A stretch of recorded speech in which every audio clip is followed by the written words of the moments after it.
we're starting with the news that Hamas has released all of the 20 living Israeli hostages that were being held in Gaza. Yeah. The news came shortly after President Donald Trump arrived in Israel, declaring that the war is over. Now, he's currently addressing the Israeli parliament, and we've been seeing pictures of some people there wearing the red caps, you know, the ones that we normally associate with MAGA, Make America Great Again.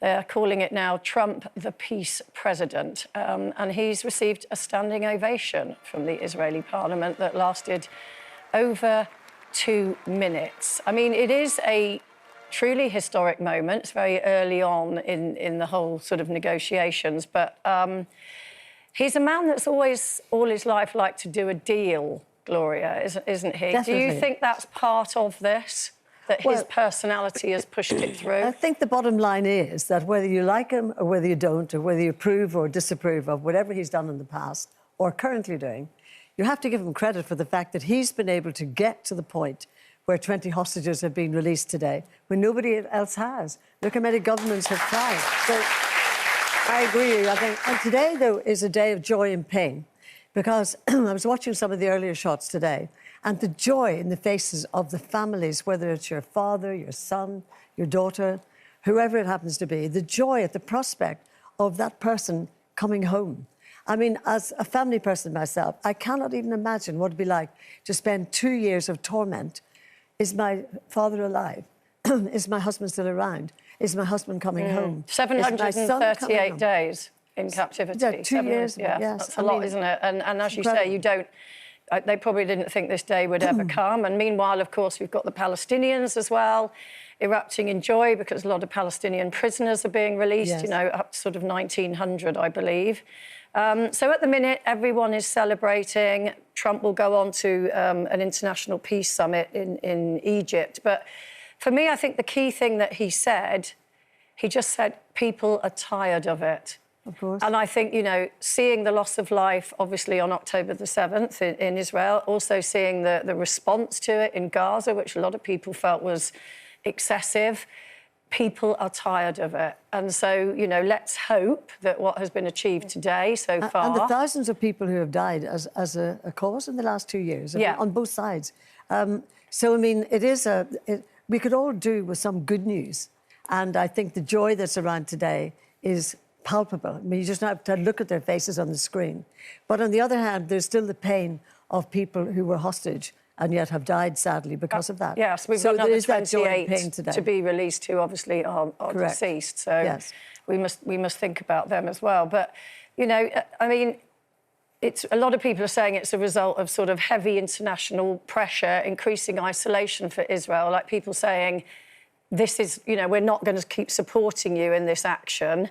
What do you think, Mylene, in terms of Trump's sort of, that sort of personality that he has, that a lot of the time you sort of think, oh, gosh, you know, stop railroading people or whatever. It appears to have worked in this case.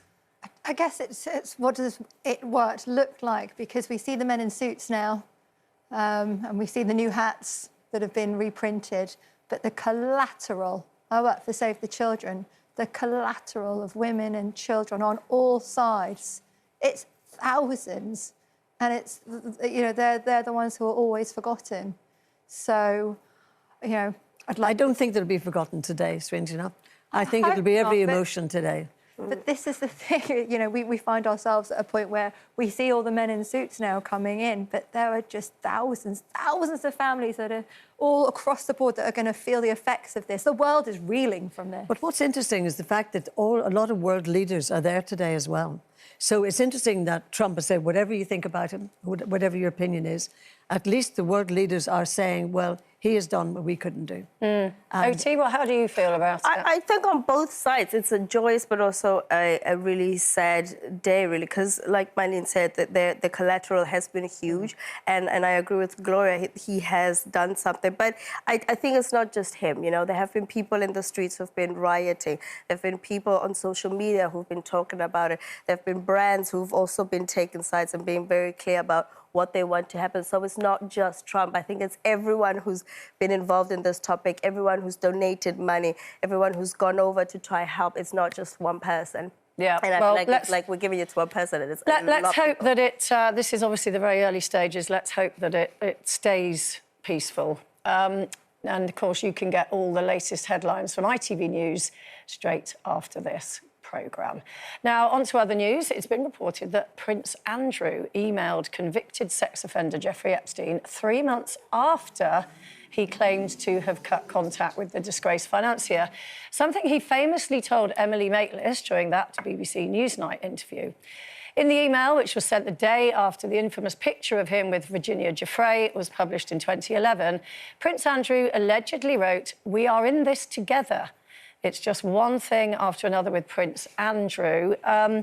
It's interesting because the MP for York Central, Rachel Maskell, she has said now he does not represent our values here in York, and she's asking for his title to be removed. And this has to be done, it can't just be done by the monarch, it has to be done under a removal of titles bill. Do you think, Gloria, it's time for the title to be removed? Well, I was just counting this morning, I mean, how many things that have been taken away from him, and rightly so. I mean, I'm sure most of the audience would agree with that. But, pardon me, throat problem today. But a headline caught my eye today, and it said, I wrote it down, King Charles must act now to defend the good name of the monarchy.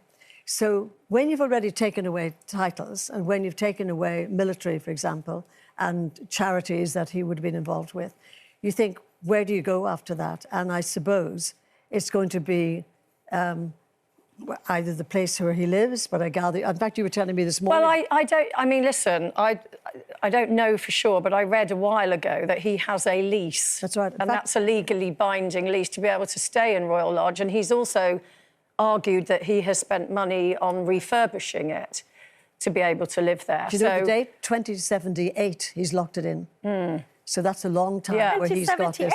So I think they'll struggle with that. But the Duke of York title, I think, is an interesting... because that is like the last vestige. But we're talking about soft furnishings here and titles, but there's lives that have been lost through this, and it's a really grubby business. That, you know, Prince Andrew has denied, obviously, involvement. What we're focusing on today is this email. But somebody knows of all these emails. So somebody somewhere, or a group of people somewhere, are pressing go as these emails are released. So someone has been able to already put these pieces together. I would dare say there's a lot of people... Again, we have to say alleged emails. But then the fact is, so...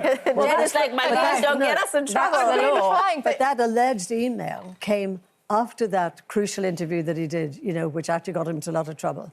And so people are talking today about the fact that he told lies at that point in this massive interview, because he said categorically that he had cut all ties. He hadn't. Yeah. I mean, as they always say, Gloria, in these things... We've been in this business a long time, and sometimes they always say it's not the actual thing in the first place, it's the cover-up afterwards that gets you into trouble. What do you think? Should he lose that title? This is what I think. I think people are definitely watching the royal family, especially the king, and what he's going to do as his kingly decision. Is he going to do this? Is he going to do it to his brother? And then all those duties, who's then going to take over? Because he doesn't do any duties now. Oh. But also, you said his brother has no say in it because it has to come down to He has Parliament. some say, but he can't alone remove the title. And York don't want him, so... So stupid. Yeah, well, we asked... I know I'm going to be on the press going... We asked you at home what you think, and it might come as no surprise, should the Duke of York be stripped of his title? 93% of you said yes. Yeah. So there we go.